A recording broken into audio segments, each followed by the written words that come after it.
이번 금리 인상이 유난히 위험한 이유가 있습니다. 먼저 한국 내부의 인상 요인이 굉장히 쌓여 있다는 거예요. 가계부채 부분이나 물가 불안 부분 때문에 금리를 어쩔 수 없이 지속적으로 올리는 환경이 되어 있습니다.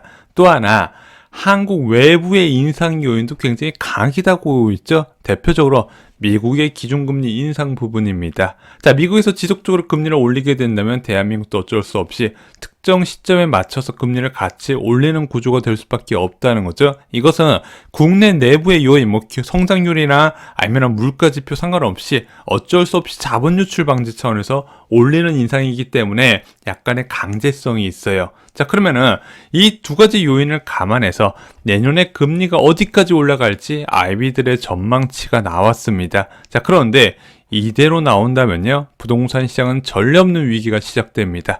영상 전에 구독으로 부자 되시기 바랍니다. 골드만삭스 권구훈 수석 이코노미스트가 보고서를 발간했습니다. 올해 기준금리를 2번 더 올린다고 본 거예요. 그래서 2022년 말까지 기준금리가 1.75%가 되더라. 당초 보고서에서는 1.5%를 전망했는데 여기에 한 차례 인상을 더 반영을 한 겁니다.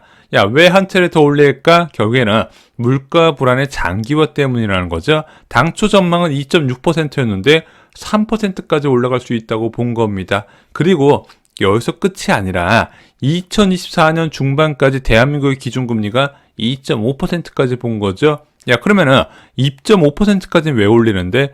패드의 기준금리 영향을 받기 때문이라는 겁니다. 그리고 비슷한 시기에 JP모건 박석길 금융시장운용부 본부장 보고서도 화제가 됐는데요. 자, 똑같이 2022년 말까지 기준금리가 1.75%로 올라갈 것으로 봤습니다. 자, 그런데 올해 두 번째 금리 인상 시점을 4월이 유력한데 2월의 가능성도 있다고 제기를 했어요. 그리고 우리가 진짜로 궁금해하는 거, 앞으로 금리가 어디까지 올라갈 것인가? 2023년 상반기에 기준금리가 2.25%가 될 것으로 본 겁니다. 내년 1분기, 2분기 때 연속해서 올린다는 거죠. 자, 이 두 개 보고서의 공통점은요, 1차적으로 국내 인상 요인에 따른 금리 변화 부분, 그리고 2차적으로 패드 기준금리 변화에 따른 금리 변화 부분을 언급을 한 겁니다. 자, 저희 쇼킹 부동산에서 3개월 전부터 이와 관련된 부분을 계속 강조를 드렸죠. 이거 현실화되면 부동산 시장 큰일 난다 말씀드렸는데 진짜로 다가오고 있는 겁니다. 2024년 2%대의 기준금리를 이제 준비해야 될 때가 왔습니다. 자, 현재 부동산 시장 가격, 기준금리 0.5%대 만들어진 거죠. 1년 정기예금금리 0.8%였고, 주택담보대출금리 2%였으며, 신용대출과 전세자금대출금리 1%대였습니다. 자, 이때 막대한 자금이 풀려나가면서 현재 매매 시세와 전세 시세가 형성이 됐었죠. 자, 그런데 1년 뒤에 기준금리가 2.25%가 된다면 어떤 결과가 나올까요? 1년 정기예금 금리가 2.9%가 되고요. 주택담보대출 금리는 4.5%, 신용대출과 전세자금 대출 금리는 4% 후반에서 5%를 보게 됩니다. 당연히 0.5%대 형성된 부동산 가격은 100% 확률로 재설정이 되어야 되는데 굉장히 강하게 나타날 수 있다는 거죠. 그런데 이렇게 기준금리가 오르면요, 영끌러가 문제가 아니에요. 최근에 기준금리 인상 이야기 나올 때마다 영끌러의 눈물 이렇게 이야기 많이 나오죠. 물론 작년에 20대 30대 서울 지역의 아파트 매수 비중이 40%대까지 올라간 건 맞습니다. 자, 그런데 이건 좀 나눠서 봐야 돼요. 어차피 실거주 목적의 주택 구입은요, 이자 부담이 상승해도 저는 매도로 이어지지 않는다고 보고 있습니다. 게다가 이렇게 주택 매수한 분 상당수가 고신용자거든요. 문제는 투자로 접근하는 사람들이 영향을 받는다는 겁니다. 왜? 전세 가격이 하락하는 것이 크게 문제가 되기 때문이죠. 문재인 정부에서 유일하게 집값 하락했던 시기 언제인지 아시죠? 2018년 11월 기준금리를 1.75%로 올렸던 시기입니다. 그때 서울 지역의 대규모 입주 물량까지 겹치면서 수도권 전체적인 하락세가 나타났다는 거죠. 자, 서울 강남 지역이 직접적으로 입주 물량 과잉으로 하락하니까 다른 수도권 전체 지역으로 버틸 수가 없었던 겁니다. 이때부터 부동산 시장이 큰 조정을 받았었는데 오래 가지 못했어요. 왜 오래 가지 못했죠? 금리를 다시 두 차례 낮췄기 때문이죠. 그러면서 2019년 하반기 입주 물량이 상반기보다 더 많았음에도 불구하고 기준금리 두 차례 인하로 오히려 전세 가격이 오르면서 마감을 하게 됩니다. 부동산 시장에 그만큼 기준금리가 중요한 거예요. 자, 이렇게 기준금리가 올라가는 와중에서 시장에서 위험성이 반영이 안 된 불안 요소가 하나 더 있습니다. 바로 2023년부터 시작되는 서울 입주 물량 급증이죠. 국토부에서 2023년 서울 지역 아파트 입주 물량을 발표했는데 4만 8천 호라고 합니다. 수도권 전체적으로 23만 3천 호예요. 자, 올해 대비 4만 호 정도 늘어나고요. 서울 지역은 1만 2천 호가 더 늘어나게 됩니다. 평년 대비해서도 월등히 많은 숫자예요. 자, 그런데 많은 전문가들이 내년까지 입주 물량이 부족하다, 수도권 주택난이다 이런 주장을 내세우면서 전세 가격 불안, 그거에 따른 매매 가격 불안 연계성을 이야기하고 있거든요. 실제적으로는 정반대로 내년부터는 입주 물량이 크게 늘어난다는 겁니다. 한번 생각을 해보겠습니다. 2019년 상반기의 기준금리가 1.75%, 입주 물량이 4만 9천 호였습니다.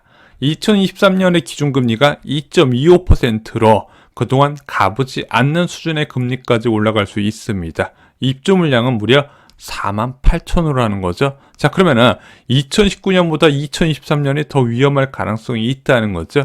여기서 끝이 아닙니다. 게다가 2023년은요, 가장 큰 리스크가 또 하나 있습니다. 무엇일까요? 가장 전세 가격이 높았던 2021년 계약의 만기가 다가온다는 겁니다. 자, 수도권 아파트 대부분 2020년 말부터 전세 가격이 극히 높게 형성이 되기 시작합니다. 그래서 신규 계약과 계약갱신 청구권 사용 계약의 이중 가격이 형성돼요. 자, 많은 전문가분들이 이렇게 낮게 계약된 금액이 높게 계약을 체결해줘야 되기 때문에 어쩔 수 없이 이 사람들이 집을 살 것이고 부동산 시장 불안이 일어날 거로 얘기하는데 그 반대 현상을 오히려 더 걱정을 하셔야 된다는 거죠. 이렇게 높게 계약한 임대인이 세입자가 나간다고 했을 때 2년 전보다 낮아진 전세 시세를 반환해줘야 되는 상황, 일반적으로 역전세라는 상황이 크게 일어날 수 있다는 거죠. 이런 역전세라는 입주 물량과 기준금리에 크게 영향을 받는데 2023년의 상황이 굉장히 안 좋다는 겁니다. 자, 그럼 수도권 아파트 가격은 언제가 가장 저렴해질까요? 저는 먼 미래 이야기, 3기 신도시가 입주하는 2027년, 2028년까지는 예상하기는 어렵지만 현재 나온 지표로 그리고 전망으로는 확인 가능한 것은 2023년 말이라고 예상을 합니다. 둔촌주공 12,000세대하고요. 개포주공 1단지 재건축 아파트인 DH 퍼스티어 아이파크 6,700세대가 비슷한 시기에 입주를 하기 때문입니다. 그래서 이 시기에 주변 지역으로 부동산 시장 변화가 아주 크게 일어난다는 거죠. 서울에 내 집 마련하는 방법은 두 가지가 있습니다. 첫 번째는 청약이 있죠. 분양가 상한제가 적용돼서 저렴하게 공급되는 주택, 좋은 환경과 좋은 교통을 갖고 있고 향후 발전 가능성이 높은 주택을 받을 수 있는 방법입니다. 하지만 경쟁이 치열해요. 그리고 자꾸 분양이 미뤄지고 있습니다. 올해 많이 나온다 하더라도 워낙 서울 지역의 청약 대기 수요가 많기 때문에 당첨이 쉽다고 말씀 못 드리고 경기도 분들은 청약할 수도 없어요. 할 수는 있는데 대부분 그냥 가능성은 거의 제로에 가깝죠. 그런데 서울에 내 집 마련하는 방법 두 번째가 바로 기존 주택 매수입니다. 솔직히 지금 너무 비싸죠. 지금 주택 거래량이 가장 크게 떨어진 이유 중 하나가 너무 비싸기 때문입니다. 그러면은 기존 주택이 어느 정도 좀 큰 폭으로 하락하게 되면 그래도 매수할 이유가 생기잖아요. 전 개인적으로 투자가 아닌 실수요 목적으로는요, 좋은 기회가 2023년에 옵니다. 정확하게는 2022년 말부터 2024년 초까지 와요. 그럼 이 시기 중에서는 2023년 말이 가장 저렴할 것 같은데, 자, 그래도 꼭 그 시기가 아니더라도 내가 만약에 그 시기에 전세 계약이 만기되고 기존 주택 살 의향이 있다 분들은 그냥 만기 시점에 내 집 마련을 이루시라는 겁니다. 왜? 이 시기에, 역전세라는 시기에는 매도자만 많고 매수자는 없기 때문에 부르는 게 값이 될 수 있다는 거죠. 자, 물론 주택 가격이 지금 덜 떨어질 때 이런 이야기 하면 그래, 난 실행에 옮겨야지 생각할 수 있는데 막상 그렇게 공포장이 오잖아요. 못 사요. 사람 심리가 그렇습니다. 자, 최근에 주택가격 급락했을 때 막판에 되니까 개인 매수세 그렇게 많이 안 붙었잖아요. 부동산 시장도 비슷하게 될 겁니다. 자, 그러면은 집값이 크게 하락할 때 어떻게 해야 될까요?